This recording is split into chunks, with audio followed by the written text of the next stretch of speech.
nighttime. What?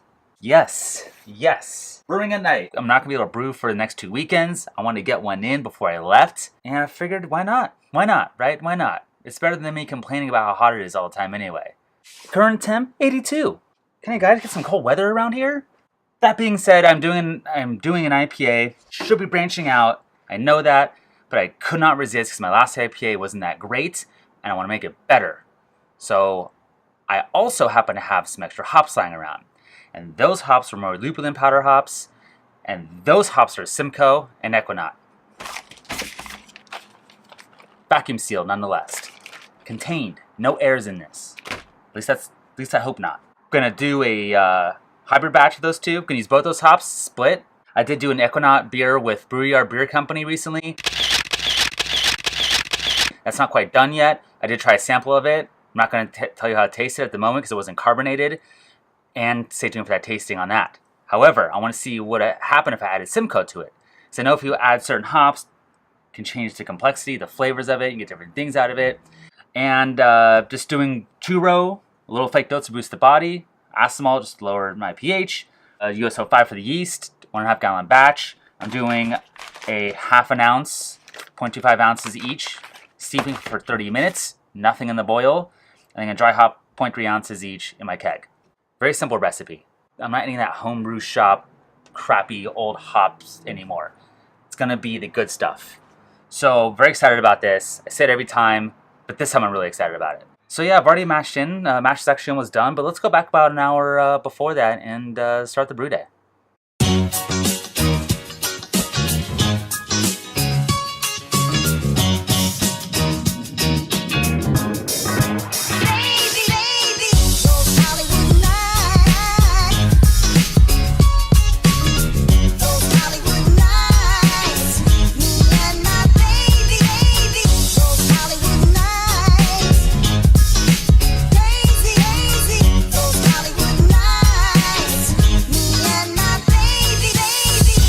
Alright, I'm going to see how this measures against a 7 really quick, just to make sure it's calibrated.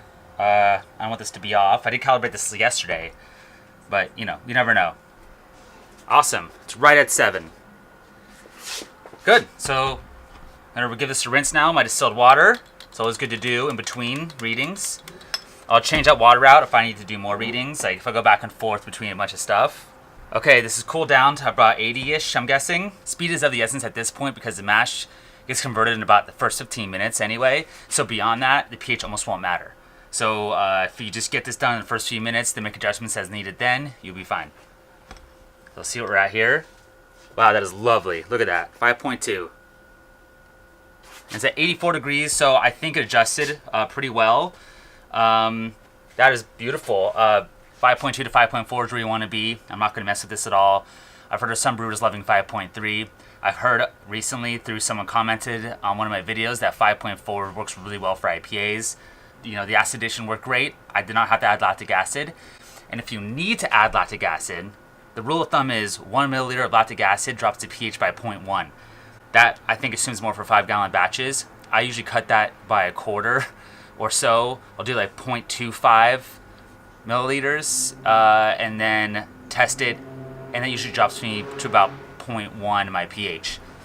How I measure that in such small amounts for milliliters is I got these little 1 milliliter little syringes. You just pull up the amount I need, and it goes into 0.1 all the way to 1 milliliter, so I can get really specific, which is awesome.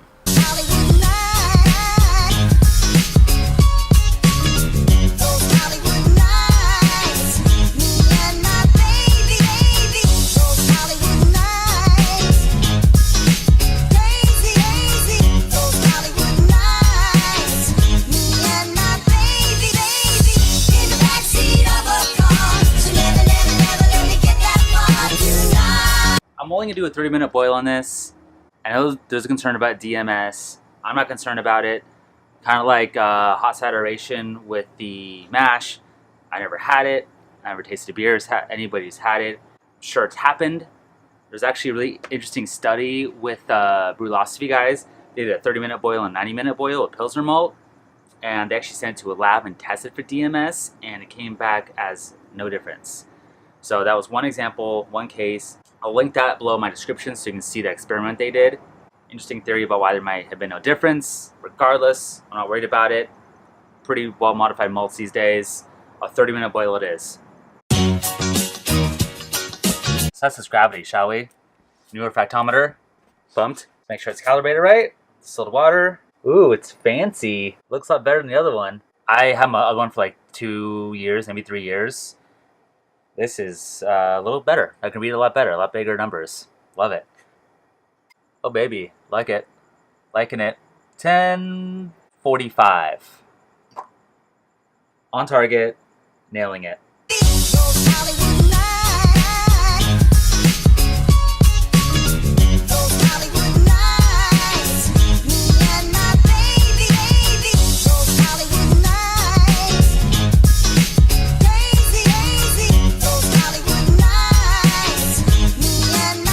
Just put the hops in. The bags are exposed. They're open.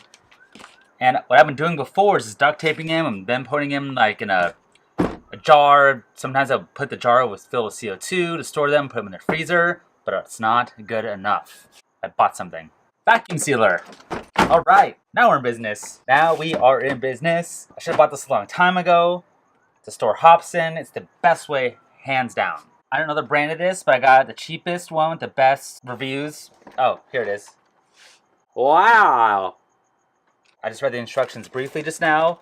We'll see how this goes. Somewhat of a product test review here. Bag one. I'm gonna put the whole bag in there. Why not, right? Like that, I think. It has little clips on here. I think I pressed this. Yep, it's blinking. Something's happening. Nothing's happening. Nothing's happening. Why is nothing happening? It shouldn't take this long. All right, nothing's happening here. I don't know what to do. I don't know what to do.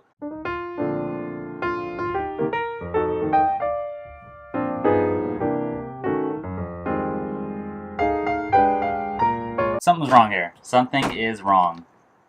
That is not sealed. Okay, this sucks. This is terrible so far. All right, I'm gonna try this again. Did I hook it onto something? Am I missing a step? Oh, I don't think it was over enough. Let's try that. There it goes. There it goes. It wasn't over this way enough. Get the air out. Get that air out. Oh, yeah. Look at that. Woo! That is oxygen-free, my friends. I'm going to put this in the freezer, and this puppy will last for months. I only need it about 2 weeks from now, but man, this is going to add some freshness to my beers.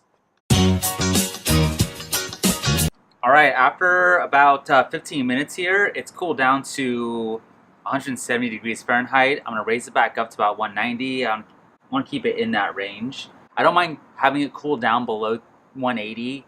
It just means that the bitterness will be lower. I'm going to raise the temp back up now a little bit.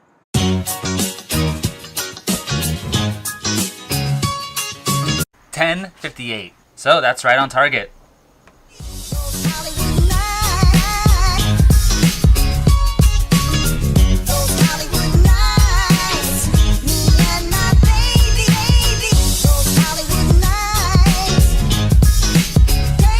I'm gonna do something kind of weird. Oh, not that weird, but different than what I've ever done.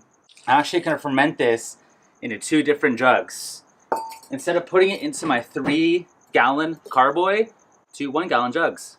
I want to eliminate the headspace on this, so I think it's the way to do it. I'm gonna dry hop in the keg, and when these are done both fermenting, I'll just siphon them both into the into my keg and just combine them into one.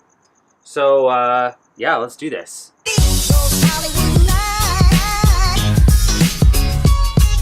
Absolutely lovely. So I'm gonna sprinkle some yeast into each of these. I'm gonna eyeball it. I hate doing that, but I kind of got a feel for how much to add for my dry yeast at this point. So it's about 1/4 of a packet here. I'm gonna probably do almost all of it, half in one, half in the other. That should be enough. So yeah, great brew day. I'm very excited to try this.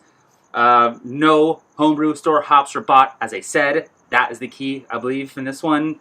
The headspace is going to be very minimized. The only issue is going to be transferring to the keg. I won't really have a way to push CO2 into the beer, which then pushes it into the keg. That's unfortunate. I'll probably will have to siphon it in, but I'll just be very, very careful not to splash. I'll purge the keg with CO2 before I do that. Maybe I can buy some sort of rigging that will fit the top of this. I can push CO2 into it. I'll look into see what I can do with that. So yeah, thanks for watching. Like, subscribe, all the happy, good stuff. And stay tuned for the tasting video. And happy night brew to all, and to all a good night brew.